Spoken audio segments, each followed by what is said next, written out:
السلام عليكم. طول النهار من امبارح والنهارده تخش على السوشيال ميديا تلاقي هاشتاجات كده لطيفة قوي. يعني هي هاشتاجات كوميدي بصراحة، انا بتضحكني يعني. بس كلها بتدور حوالين حاجة واحدة، ان كله يقول لك ايه: الدور على مصر، الدور على مصر، الدور على مصر، الدور على مصر. نعم، امورنا يا حبيبي. اولا مصر مش سوريا ولا العراق ولا فلسطين ولا حتى ايران ولا قطر ولا اليمن ولا اي دوله ولا ليبيا، ولا، مع احترامي لكل الدول دي، مع احترامي لكل الدول دي وشعوبها. بس الدول دي اخطأت، سواء بعض حكامها او بعض من شعوبها اخطأوا في حق نفسهم، فتتوا جيوشهم بايديهم. حكامهم ظالمين او مظلومين مش قصتي ومش موضوعي، لكن انتوا اللي سببتوا لنفسكم في كده.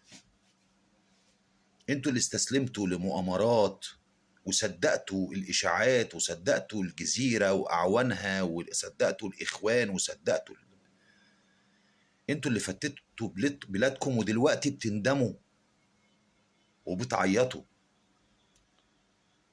مصر مش زي اي دوله في العالم. مصر شعبها جيشها، وجيشها هو شعبها، ايا كان القائد اللي بيحكم. مصر شعبها جيشها وجيشها شعبها. افهموا. مصر من قواعد الأساسية للجيش إن ما يكونش حد في الجيش أو يدخل الجيش، سواء مجند أو ضابط أو أي سلاح في الجيش حتى لو إداري، إلا يكون مصري أبا عن جدا عن جدا. يعني حتى المجنس ما يخشش جيش، ولا ابنه يخش حربية، ولا يخش شرطة، ولا يبقى عضو برلمان، ولا يبقى مسؤول في الحكومة. ده من آلاف السنين، ده من آلاف السنين. مصر زي ما بقول لكم واكرر: مصر شعب وجيش. شعب هو جيش، والجيش هو الشعب. فدور مين اللي على مصر؟ ما احنا من سنة كام واحنا في الهم والوجع الدماغ ده. ثورات 2011، وحكمنا الإخوان فترة وطردناهم في 2013، وإرهاب من 2012 ولا 13 لحد يمكن 2019 و2020، ولحد النهاردة بتحصل بعض الحوادث البسيطة الإرهابية. وكام موقع إخباري وكام جورنان وكام قناة إخبارية، سواء محلية أو كانت عالمية أو عربية أو دولية، كلها مخصصة بس للهجوم على البلد.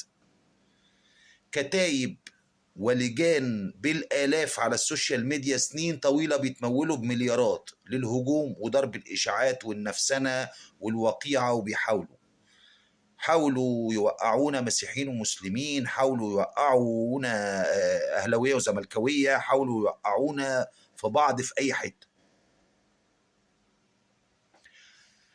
حتى اللاجئين اللي موجودين، اللي عددهم بالملايين دول، اوعوا تفتكروا ان دول شوكة في ظهرنا. يوم ما في حد فيهم يتجرأ ويعمل اي حاجة هيتفرم وهيتسلسلوا كده ويترموا بره. اللي هيقعد يقعد بأدبه، اللي هيقعد يقعد بأدبه. واللي منهم بيعمل جريمة، الداخلية ما شاء الله ما بتسيبوش، والمصريين ما بيسيبوهوش، وبيتجاب. فدور مين اللي على مصر؟ ومصر ايه اللي عليها الدور؟ افكركم بس بحاجة بسيطة قوي. تاريخيا يعني زمان، من كام ألف سنة، كان في مجموعات اسمها الهكسوس. الهكسوس دول كانوا ناس جم لاجئين، طالبين الأكل وطالبين الشرب وطالبين السكن وطالبين النجدة والغوث من الشعب المصري الطيب. وفضلوا يخشوا ونجيبهم ويجوا ويجوا ويجوا ويجوا لحد ما لقوا نفسهم بقوا كتير، وقعدوا يعملوا مشاكل مع الشعب المصري، وفي الآخر كونوا جيش وحاربوا الجيش المصري واحتلوا شمال مصر فترة. المصريين اتوحدوا تحت قيادة الملك العظيم أحمس وسففوهم التراب وقضوا عليهم، والباقيين منهم نفوهم بره البلاد. مفيش حاجة اسمها دور على مصر. انتوا عارفين النهاردة ايه او امبارح كان ايه تاريخه؟ تاريخه اول السنة الفرعونية الجديدة سنة 6267. 6267 السنة الفرعونية، عيد النروز. كل سنة وانتم طيبين يا مصريين. وده أول تقويم مكتوب في العالم، مفيش تقويم قبله. طبعا كان في ممالك قبل كده ولكن ما كانش فيه تقويمات أو اندثرت لسه ما اكتشفوش.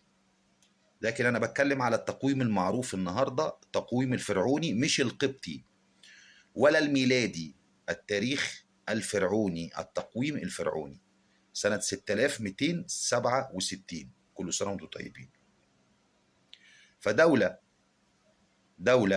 لها جيش وملك أو رئيس أو قائد وحكومة ودواوين ووزارات وشعب وتقويم وتاريخ من 6267 سنة، ما يتقلهاش الدور جاي عليكي.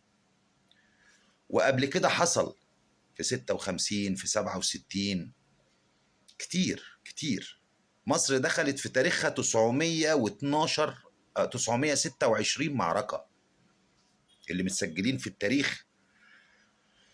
920 معركة، ما خسرناش منهم غير 12 معركة بس، معارك كبرى ماشي من آلاف السنين لحد 73. فالدور مين اللي جاي على مصر؟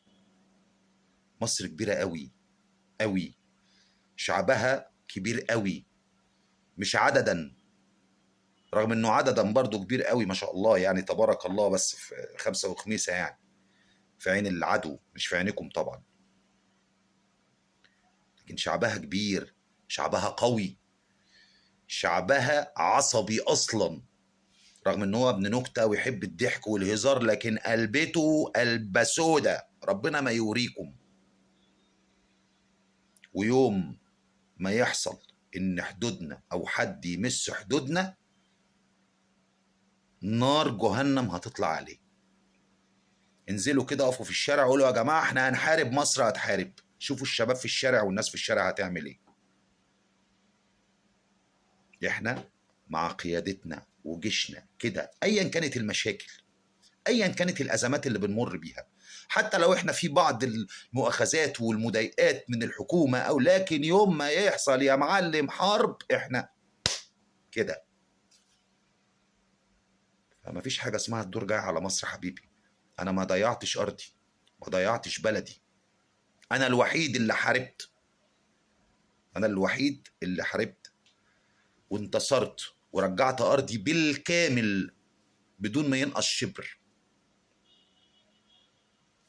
ماليش دعوه بقى ببعض المهاترات اللي بتقول لك لا ده ما انتصروش، ده عملوا اتفاقيه، لا ده مصر انهزمت مش عارف في 72. كل الزرط اللي انتوا بتزرطوه دي مواقع احنا عارفين اخرها رايحه فين وجايه منين ومتموله من مين. فيديوهات موجوده والافلام اللي عن الحرب موجوده، والدليل اني انتصرت وخدت ارضي لحد اخر شبر فيها. هو الكيان لما بيخش وينتصر بيسيب ارض؟ مش هنضحك على بعض يعني. فرساله لكل الحلوين اللي بيقولوا الدور جاي على مصر،